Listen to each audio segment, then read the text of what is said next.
کبھی سوچا ہے تم نے؟ آج نہیں سوچ رہے ہیں تو اس کا مطلب یہ بھی نہیں ہے کہ کل اللہ تعالیٰ ایسے ہی چھوڑ دے گا۔ آج شیطان کتنا برا لگتا ہے، کتنا بڑا گناہ گار سمجھتے ہو شیطان کو۔ معلوم ہے تمہیں سب سے بڑی ہلاکت تو ہماری ہے۔ اللہ ہم سب کی حفاظت فرمائے۔ جتنا بڑا گناہ ہم کر رہے ہیں شاید شیطان نے بھی نہیں کیا ہو۔ آج ہم شیطان کو برا سمجھتے ہیں، وہ برا ہے، نافرمان ہے وہ اللہ تعالیٰ کا۔ اللہ ہمیں نافرمانی سے بچائے۔ گناہ گار ہے وہ، اللہ ہمیں گناہ سے بچائے۔ لیکن آج میں بس چند بات یہ کہنا چاہتا ہوں کہ اس سے ذرا ہمارا یقین صحیح ہو جائے گا، ہم اللہ کو ماننے والے ہو جائیں گے۔ میرے بھائی یہ چند باتیں ہیں، اس کو ذرا اپنے ذہن میں بیٹھاؤ، اس پر ذرا تھوڑا غور کرو کہ شیطان سے زیادہ خطرناک کام میں کر رہا ہوں۔ یقین مانو، اگر تم غور کر لو نا، اگر تم سمجھدار ہو تو تم خود کہو گے کہ شیطان سے زیادہ برا کام میرا خود ہے، خود میرا ہے۔ چلو آج تمہیں تھوڑا ایمان تازہ کراتا ہوں اور اپنے گناہوں پر ہم احساس کرتے ہیں کہ آج دیکھو ہمارے گناہ کیسے ہیں۔ اور احساس ہونا بھی چاہیے کہ اللہ کے نافرمان بھلا ایمان والا ہو سکتا ہے؟ ایک اللہ کو ماننے والا اور وہ نافرمان ہو جائے؟ ایسا نہیں ہو سکتا، ایسا نہیں ہو سکتا۔ دیکھو ایک حکم اس کو ہوا شیطان کو، اللہ نے شیطان کو حکم کیا، ابلیس کو، کہ حضرت آدم علیہ السلام کو سجدہ کر۔ حضرت آدم کو سجدہ کرنے کا حکم کیا شیطان کو، تو اس نے انکار کر دیا، منع کر دیا۔ کیوں منع کرا؟ کہ وہ مٹی کے بنے ہوئے اور یہ آگ کا بنا ہوا۔ میرے بھائی یہ دیکھو حکم کس کا ہے، کس کا حکم ہے؟ اللہ کا۔ آدم کو سجدہ کر، نہیں کیا، دھتکار دیا گیا، ناکام کر دیا گیا، ذلیل کر دیا گیا اور وہ ناکام ہو گیا۔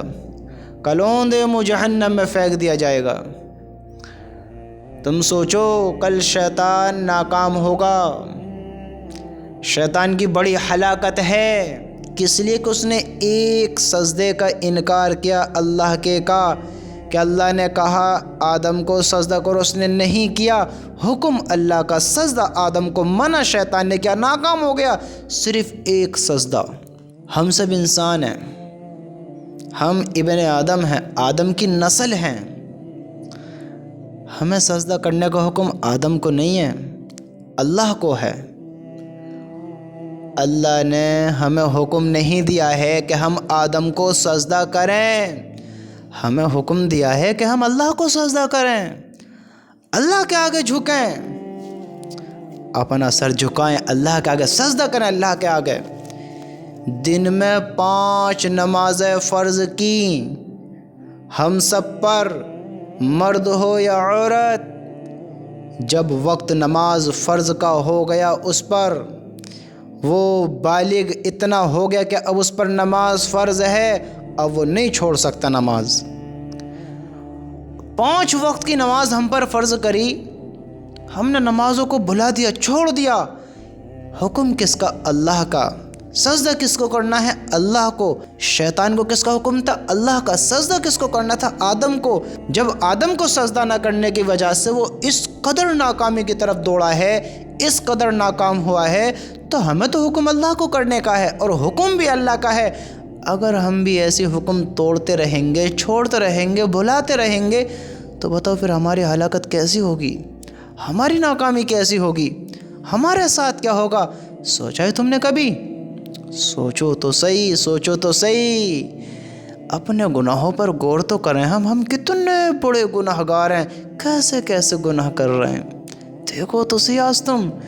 اور آج ہم سوچتے بھی نہیں ہیں شیطان کیسے گناہ کر گئے اور ہم کیسے گناہ کر رہے ہیں۔ تم غور تو کرو، ہم خود بھی کتنے بڑے گناہ گار ہیں اور معافی بھی نہیں مانگتے ہیں، خود بھی کتنے بڑے گناہ گار ہیں اور معافی بھی نہیں مانگتے۔ میرے بھائی تو سوچ تو صحیح، ہم کیا کر رہے ہیں، کس کو انکار کر رہے ہیں؟ آج عقل ہے، سمجھ ہے تو آجو اپنے اللہ کی طرف، کر لو اس کے حکم کو پورا، کہ وہ دن آئے کہ ناکامی مقدر ہو جائے، اس دن کے آنے سے پہلے پہلے رب کو راضی کر لو، اللہ کو راضی کر لو، اس کے حکم پر چل لو، اس کے سجدے ادا کر لو، گناہ ہوئے ہیں معافیا مانگ لو، کل شیطان کی طرح کہیں ناکامی مقدر نہ ہو جائے۔ اللہ ہم سب کی حفاظت فرمائے۔ تم سوچو تو صحیح، ہم خود بھی کتنے بڑے گناہ گار ہیں۔